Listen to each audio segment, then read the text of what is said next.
नमस्कार दोस्तों, मैं अंकुर उपाध्याय स्वागत करता हूं आप सभी का आपके अपने YouTube channel share market analysis में। यहां पे आप सभी के साथ बात करूंगा जियो फाइनेंशियल सर्विसेज लिमिटेड के स्टॉक के बारे में।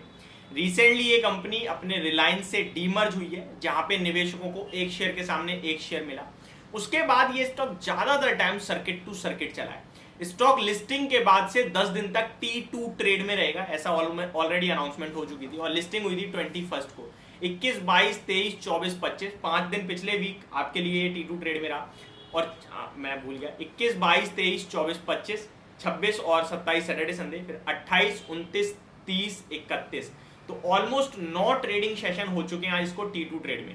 कल ये स्टॉक और आपने का T2 ट्रेड में है, यानी कि कल के बाद में भी ये T2 ट्रेड से बाहर निकलेगा। अब T2 ट्रेड क्या होता है? Trade to trade. That means एक स्टॉक में अगर आप खरीदारी कर रहे हो ना, तो बिकवाली नहीं कर सकते सेम डे आप नहीं बेच सकते हो, आपको कैरी करना ही करना पड़ेगा। सेम अगर बेच रहे हो तो खरीद नहीं सकते, ये चीज होती है। और 5% का बैंड होता है, तो स्टॉक में सर्किट लगने के चांसेस ज्यादा होते हैं, चाहे वो सेलिंग की साइड हो या अपर सर्किट हो या लोअर सर्किट हो, वो अपने आप में बात अलग है, लेकिन सर्किट के चांसेस ज्यादा होते हैं। अब यहाँ पे NSE और BSE दो एक्सचेंजेस हैं, आपको पता है बाजार में, दोनों के अलग अलग नियम है। ये स्टॉक निफ्टी सेंसेक्स हर जगह से बाहर होना है, जिस इंडेक्स में ये शामिल था उनमें से बहुत सारे इंडेक्स से बाहर भी किया जा रहा है।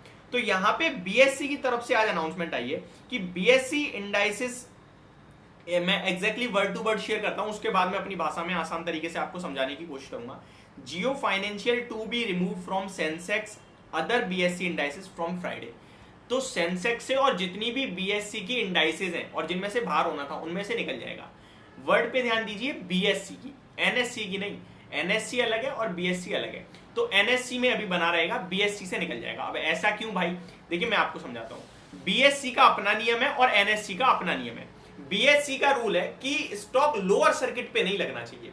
अगर ये स्टॉक आज के सेशन में 2 बजे से पहले एक बार भी लोअर सर्किट हिट कर देता ना, तो ये BSE इंडाइसिस से भी बाहर नहीं होता।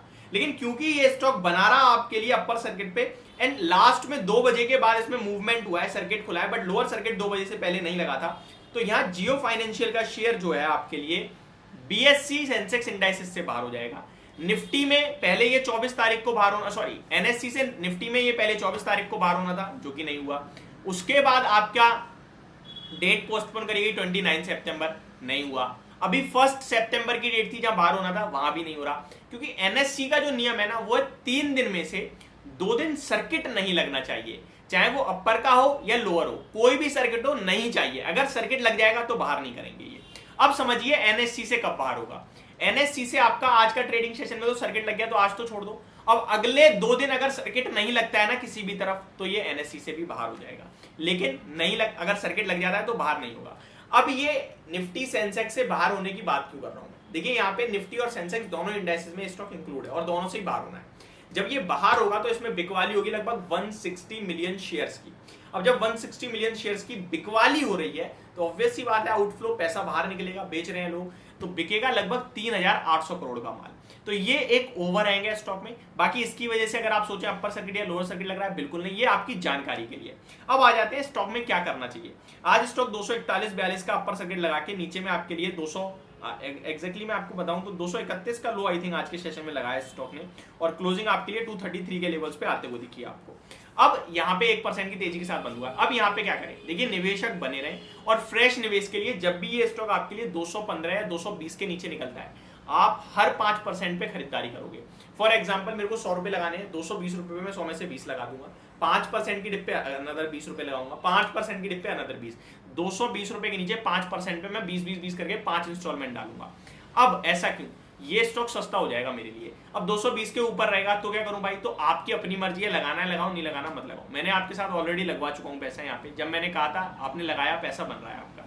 अब नहीं है तो क्या करें? अब कुछ लोगों का कमेंट है भाई कल अपर सर्किट या लोअर सर्किट। अरे भैया जियो का शेयर है, वो तो सर्किट टू सर्किट इसलिए चल रहा है क्योंकि T2 ट्रेड में है। अभी 2 दिन में T2 ट्रेड से जैसे ही बाहर होगा ना, सर्किट नहीं देखने को मिलेगा आपको, नॉर्मल ट्रेड करेगा। कोई पैनी स्टॉक थोड़ी है, 1.5 लाख करोड़ का मार्केट कैप है।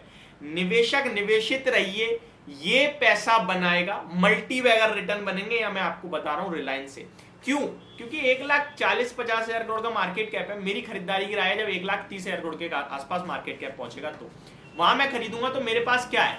मेरे पास 10,000 करोड़ के मार्केट कैप पे मैं एक ऐसी कंपनी में निवेश कर रहा हूं जो मोटा भाई की है, तो मेरे को कोई टेंशन ही नहीं है। बाकी 1,20,000 करोड़ का मार्केट कैप तो रिलायंस से डीमर जो इक्विटी की वैल्यू है यार, वो इक्विटी तो किसी को भी रख देंगे तो 1,20,000 करोड़ आ जाएगा। तो यहाँ मेरे को कोई टेंशन नहीं है, मेरा पैसा बन जाएगा, मुझे पूरी उम्मीद है। मैं अभी भी यही कहूंगा, निवेशित रहिए, वॉलेटिलिटी से मत डरिए, चलने दो अभी 4-5 ट्रेडिंग आपके लिए कल और चलेगा, अगले हफ्ते से सब नॉर्मल हो जाएगा जहां तक मेरे को लगता है। मे बी ये T2 ट्रेड सेगमेंट और आगे बढ़ सकता है क्योंकि ज्यादातर सर्किट लगे हैं, इसलिए बढ़ता भी है तो एक आध हफ्ता और मैक्सिमम, उसके बाद नॉर्मल फ्री फ्लो ट्रेड करेगा, लोगों की नजरों से दूर हो जाएगा एंड उसके बाद स्टॉक आपको अच्छे लेवल्स पे मिलेगा गिरावट में, वहां आप अपनी पोर्टफोलियो में खरीद के डालना। ये मेरी तरफ से आपके लिए पूरी डिटेल वीडियो, होप आपको सारी चीजें समझो पसंद दोनों आई होगी। Thank you so much for watching this video, have a great day guys.